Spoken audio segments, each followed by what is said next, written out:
بسم الله الرحمن الرحيم الحمد لله والصلاة والسلام على رسول الله أما بعد.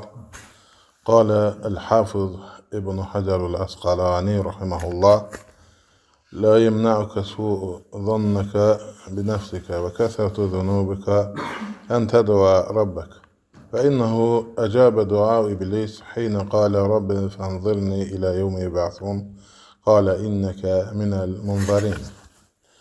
İbn Hacer el-Əsqalani rahmetullah aleyh böyük alimlərimizdendir və deyir, nə qədər günahkar olsan da, yəni günahlar eləsən də və özünə yəni pis qapılma və özünə pis baxma və hətta günahların çox olsa belə və Allah Taala'ya dua etməkdən özünü məhrum eləmə. Hətta nə qədər günahın çox olsa, nə qədər yəni olsa da, yəni Allah Taala'ya dua etməkdə özü yəni pis zənn eləmə özü haqqında. Çünki Allah Taala iblisin duasını qəbul etdi. Allah Subhanahu dua etdi ki, mənə möhlət ver. Onları yəni qiyamət gününə kimi Allah Subhanahu möhlət istədi, mənə möhlət ver dedi və Allah Taala da ona möhlət verdi.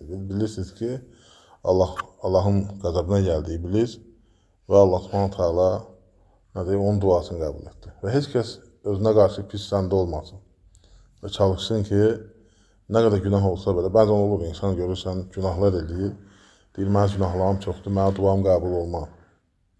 Və yaxud da özün həmişə qınayır.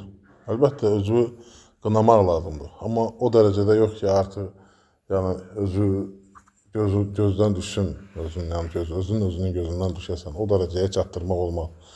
Bəli, insan təkəbbürlükdən Allaha sığınmalıdır, özünü daim qınamalıdır, amma günahlar eləsə belə də yenə də ümidin üzməməlidir və Allah Taala'ya dua etməlidir və Allah Taala'dan bağışlanmaq istəməlidir. Və ona hətta görürsünüz ki, Allah Subhanahu Taala iblisin duasını qəbul etdi. İblis nədir? Dua etdi.